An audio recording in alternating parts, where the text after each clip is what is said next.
అమ్మ, హ్మ్. ఇప్పుడున్న యువత భక్తి పట్ల బాగా ఆసక్తిగా ఉన్నారు. హ్మ్. కానీ వాళ్ళు మాంసాహారం తింటున్నారు. మాంసాహారం తినే వాళ్ళు పూజలు చేయవచ్చా? అస్సలు చేయకూడదు. ఎందుకు అంటే, మాంసాహారం అనేది దానికి సంబంధించినట్టుగా భగవంతుడు మనకి శరీరాకృతిని ఇవ్వలేదు. పళ్ళ దగ్గర నుంచి మన పళ్ళు మాంసాన్ని తినేందుకు పెట్టలేదు. మన జీర్ణ వ్యవస్థ మాంసాన్ని హరాయించుకోనేందుకు వ్యవస్థను పెట్టలేదు.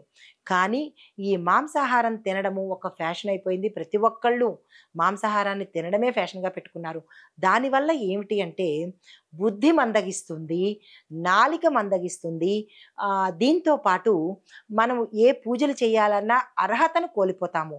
అయితే మరి మాంసాహారం తినే వాళ్ళందరూ పూజలు చెయ్యట్లేదా అంటే చేస్తున్నారు. ఫలితం లేని పూజ ఎందుకు? ఫలితం ఉండే పూజ కొంచెం చేసుకున్నా చాలు.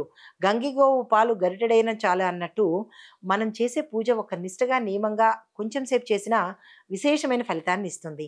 అయితే ఇక్కడ మరొక విశేషం చెప్పాలి. మాంసాహారాన్ని ఏ రోజుల్లో తినకూడదు అంటే కనుక అందరికీ తెలిసింది ఒక్క సండే రోజు. ఆదివారం తినము అంటారు. కానీ ఆదివారమే కాదు, మంగళవారము, శనివారము కూడా మాంసాహారాన్ని ముట్టకూడదు. ఎందుకో చెప్తాను. ఈ మంగళవారానికి అధిపతి కుజుడు, ఆహ్, దేవుడు హనుమంతుడు. తరువాత శనివారానికి అధిపతి శని భగవానుడు, దేవుడు వెంకటేశ్వర స్వామి. ఆదివారానికి అధిపతి రవి, దేవుడు కూడా సూర్యుడే, ఆదిత్యుడు. అయితే ఈ 3 గ్రహాలు మోస్ట్ పవర్‌ఫుల్. శని, కుజుడు, రవి.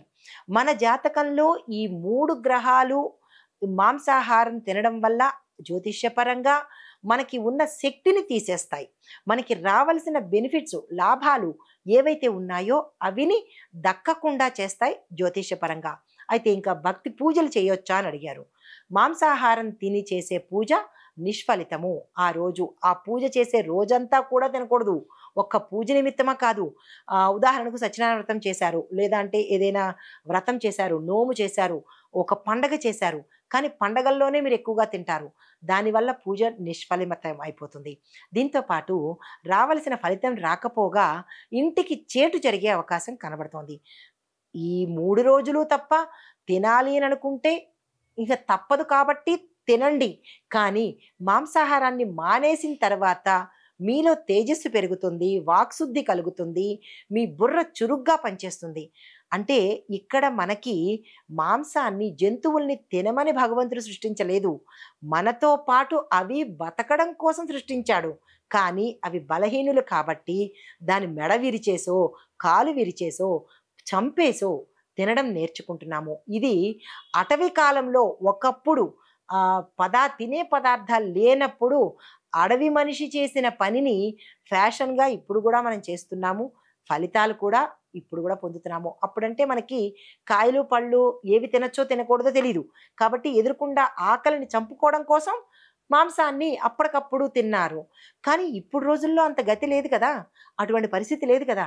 మనకి తినడానికి బోలెడు ఫుడ్‌లు మనకి ఉన్నాయి. బోలెడు ఆహార పదార్థాలున్నాయి. మరి మాంసం వైపే ఎందుకొచ్చాము అంటే చాలామంది గూడా ఇంకొక మాట అంటుంటారు. "ముక్క లేనిదే ముద్ద దిగదు" అని. ఎందుకు దిగదు? దిగుతుంది. అది ఫ్యాషన్ అయిపోయింది కాబట్టి, నేను చెప్పేదేంటంటే మీరేమన్నా అనుకోండి, తప్పు లేదు. ఏ కామెంట్స్ పెట్టినా నో ప్రాబ్లమ్. కాకపోతే ఏంటంటే, మాంసాహారాన్ని తిని పూజ చెయ్యకండి. పూజ చేసిన రోజు మొత్తము మాంసాన్ని తినకండి. ఎందుకంటే, మీరు చేసే ఫలితం మీకు రావాలి కదా! దానికోసము ఈ పని చేసుకోండి. మాంసాహారాన్ని సాధ్యమైనంత వరకు నిషేధిస్తేనే మంచిది. కుదరదు అనుకుంటే పూజలప్పుడు మానేయండి. నమస్తే.